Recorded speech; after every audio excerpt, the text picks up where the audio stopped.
Hello everyone, it's Spectre, and today I'm going to be showing you how to build this Smeltery from the Orium Datapack. Last time I showed you how to build the mineral compressor, and of course how to use it and all of that. This is going to be the exact same thing, but with a slightly different structure. Now, it's not actually that complicated, but this chest is going to say otherwise. Yeah, there's a lot of things going on here. The first thing I'm going to do is I'm going to show you how to build an actual Smeltery unit, or the block that's most important to it. If you go into a workbench, which, as I have shown before, is a dropper and a crafting table, you place the dropper and then drop the crafting table on top of it, and you'll get a workbench. If you place iron wire, which of course you get from the mineral compressor, 3 on each side, as such, then a gas chair on top, lava bucket in the middle, and a furnace in the bottom middle, you'll get a smeltery. A smeltery is the main component in this structure, and is, well, you see I have another one here, and is really the only irreplaceable block.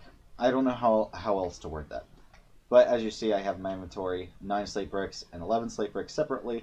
That is because, well, it takes 9 to fill in this, and of course I'm in creative so it's not going to use it, but you get the idea.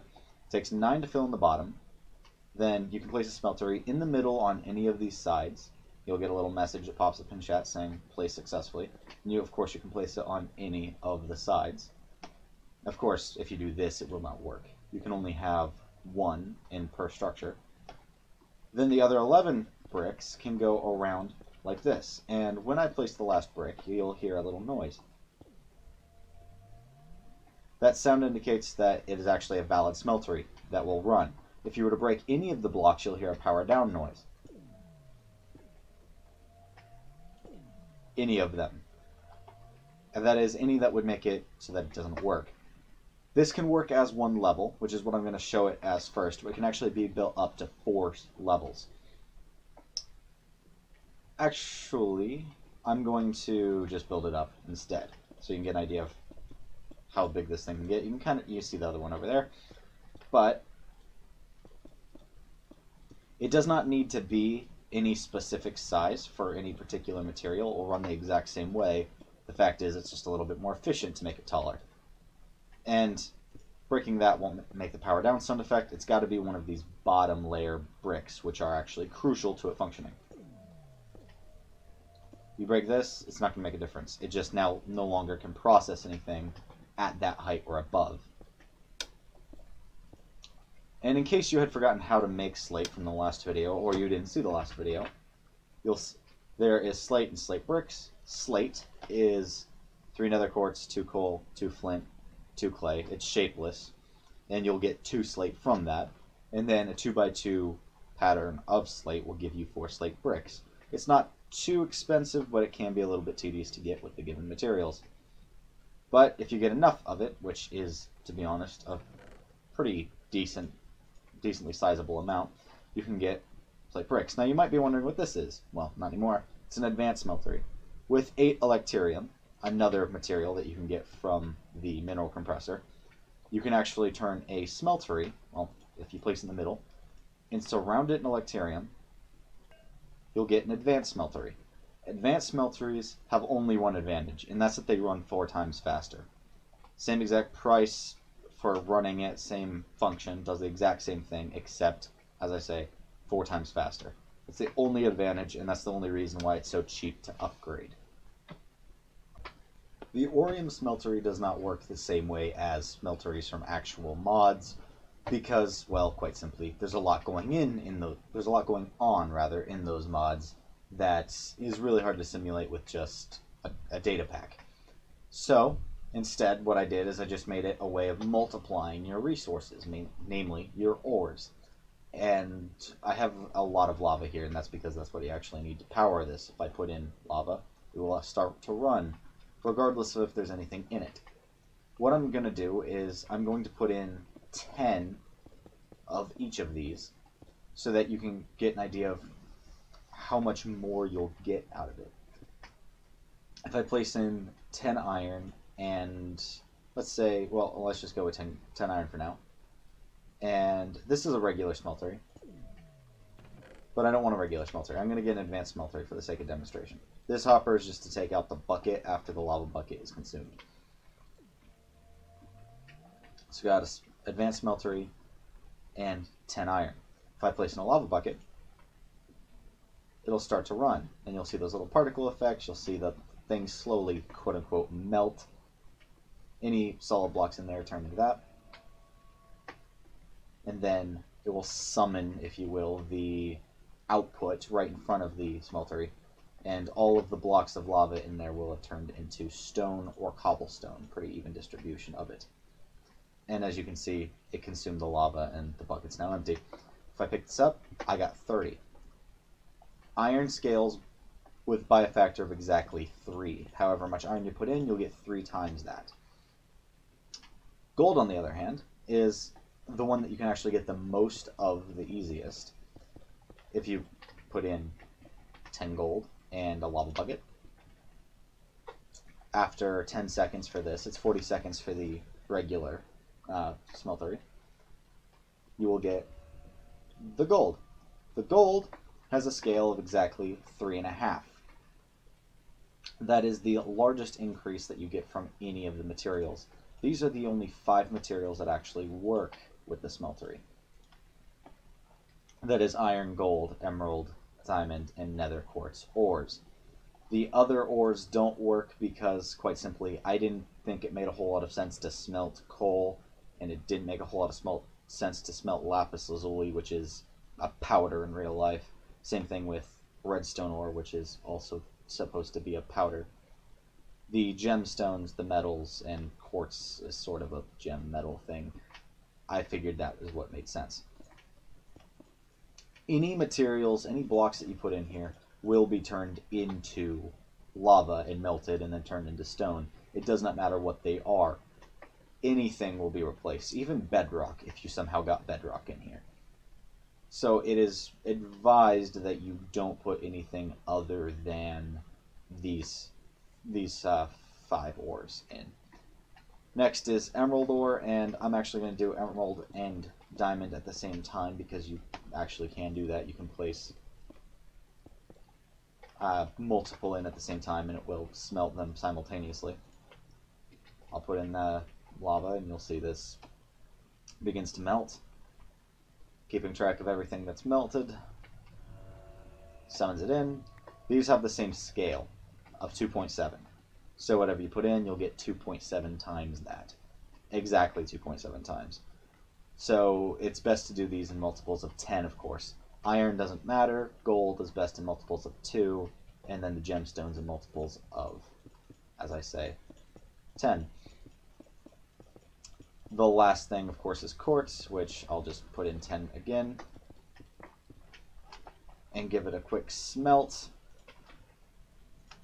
I don't need these anymore. Wait for it to melt.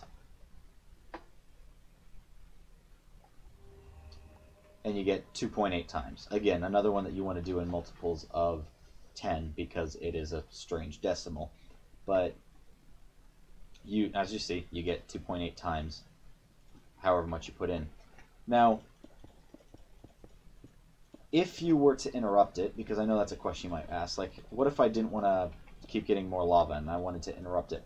If you interrupt this process in any way, shape, or form before it gives you the resources, it will turn any lava inside of it into stone and it will not spit out the resources. It just won't. You will have lost it. So I just filled it to the brim with iron, which should give me, what is that? I believe 2 stacks minus 2, because this is 36 times 3, which is some big number. I can't remember for sure what it is. I believe 108. I believe that's what it is. I could be wrong. If I were to put that in, watch, it starts melting. I interrupt it. Everything that had melted has been turned into stone. Lava hasn't been consumed. However, I didn't get any of that iron back, and you'll see. That's a bug. That should not have happened. Oh, I know what happened. Okay. So because I only broke this top layer, it immediately started smelting again with the lower layers that were not broken. So these bottom 3 layers still worked. But the loss was still in effect because it had been turned into stone. So it just remelted anything that was invalid. If I break those, and you'll see 36 from that, if I fill the bottom with iron, first of all, I'll put one up so you can see that it won't smelt above its limit. It will only smelt the bottom layer, as you can see, because that's as high up as it can go. If you increase the level as it's smelting, it won't make a difference. It will just continue on the given level. Oops, I didn't mean to do that. Let's do that. Put some iron in it. And then if I were to start it again, see, it starts to melt it. Then I take the lava out. Then I take the lava out. Okay, so apparently that might be a bug that should be fixed. It should stop smelting when you remove the fuel source. Okay, that time it did. It didn't register the last time, I guess.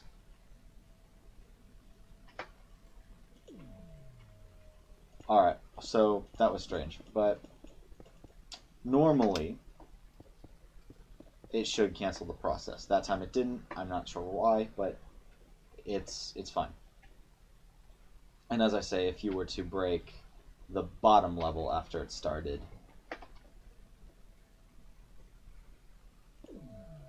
then exact same thing happens. So occasionally it can mess up on you. And as I say, the hopper is just to remove empty buckets. So apparently sometimes when you remove items it glitches out. I'll see if I can figure out what is causing that. If I can, then it will be fixed. Otherwise, that may retain a bug. However, you get the gist. That's how it's supposed to function. Supposedly, that would all go well. By the way, I would like to note, none of these structures really cause a whole lot of lag in the world, bar the quarries. The quarries are a pain. And a little bit glitchy with texture. That's not an issue at close range, but I'll see if I can fix that. That shouldn't be too difficult. But the other structures, the ones that run more passively, that is the laser drill down there, which is the most fun structure in my opinion. The laser drill, the smeltery, and the, what's it called? The mineral compressor do not cause much lag, if any, in the world. I ran Minecraft on a computer that could barely handle Minecraft with this pack installed, and it didn't decrease its capability of functioning except for the quarries. But unlike the rest of these, the quarry doesn't run indefinitely. It will only run until it hits bedrock. And works in all dimensions, but will only work if it's loaded, of course. Can't force chunk loading or anything like that, which is kind of a shame, but that's how it is. This smeltery, on the other hand, besides that one little bug that I'm going to see if I can fix, is fully functioning. And as the mineral compressor does, it requires slate. I don't believe any other structure requires slate. These are the only two that has function for. And as I said before, I'm going to add more particle effects. I'm going to make sure that textures don't glitch. I'm going to just all around make sure that any loose ends have been tied up. Besides that, these are all supposedly functioning well. It may have had something to do with the fact this is an advanced smeltery that caused the issue, now that I'm thinking about it. Because I believe that regular smeltery, which I no longer have one of, does not give me that issue. One thing to note, this is an interjection from after recording and watching back everything that I had. One thing to note about the smeltery is you might wonder why would you use it for ores such as diamond ore, emerald ore, and quartz ore if you could just use fortune. Like, why not just use fortune? You can get almost 4 times of fortune. That's the thing. Because Fortune will give you anything from its default drop of 1 to its maximum drop of 4, the average is 2.5. And if you noticed, Diamond Ore, I gave a chance of 2.7, a multiple of 2.7, Emerald Ore 2.7, and Nether Quartz 2.8. All three of those are ever so slightly higher than the average for Fortune 3. So a Smeltery is a good way to consistently get more. If you want to risk it, you could possibly get a slightly higher profit with Fortune, but most likely it's going to be less. Fortune 3 is still decent. I'm not saying that you shouldn't use Fortune 3. Definitely use it, especially for things like coal and redstone ore and where is it? Lapis lazuli ore, because those still function the same way. But for Diamond, Emerald, and Quartz, I would definitely use the Smeltery in preference. But anyway, this has been a brief, well, not really a brief overview. That's basically everything you needed to know about the Smeltery. Oh, one more thing. It requires lava buckets. There's no other fuel that will work. If you put in any other fuel, this will work like just a regular furnace. You can put in fuel, you can run it, whatever. But if you put in a lava bucket, it will use it to power itself as a smeltery that multiplies your resources. Especially useful if you have only so much iron on a world, if you're playing with, I don't know, small chunk boundaries for some reason. I don't know why you would, but if you did, it shouldn't be a big deal. This would actually help a lot. And as I say, none of the structures in this pack are designed to be required for usage. You don't need to use any of these to be able to progress in the game. I'm not changing core gameplay at all. I'm just adding these as extra features for anyone who wants them. And as I said before, if you go to resource packs and enable standard GUI instead, then it will not change the color of any of your GUIs. You'll have the regular GUI colors, the gray and all that, and even this mineral compressor has that. The only issue is that the inventory tags are a little bit paler, and I'm not sure what I can do about that. However, it's not a huge deal. You usually know what you're looking at. If I can fix it, I will. But that is pretty much an entire overview of the Smeltery as it currently stands. And there's really not a whole lot else to say. Oh, yes there is. There's one other very important thing that I'd like to make note of with both of these structures. If you mine one in survival, first of all, I'll get that back. Oh, it fell in there. It still has the tag. It no longer has the enchantment effect that I don't know how to deal with, but it still has the name, and the name is what's important. Because it's reusable. You can pick it up and place it again as many times as you want, anywhere you want. Same thing with the mineral compressor. If I mine this, still the mineral compressor. And place it back. It works perfectly. That goes for any of the structures in this pack that are designed to be that way. And with the workbench specifically, you'll get both the crafting table and the dropper back. Oops. There we go. That was the last thing I wanted to make note of before exiting, but thank you for watching. If you did like it, please let me know. I do want to actually make these only if people care. I don't want to put a whole lot of time into this if, you know, no one's watching and no one's going to download the pack eventually. And as I said in the last two videos, the pack will be made available eventually. As of now, it is, as I say, still have some bugs in it, namely this guy. This is really irritating. It took me longer than most of the other things. When I have all the bugs figured out, I will probably put it on Mediafire or something for download. But in the meantime, thank you for watching. If you did like it, let me know, and I'll see you next time.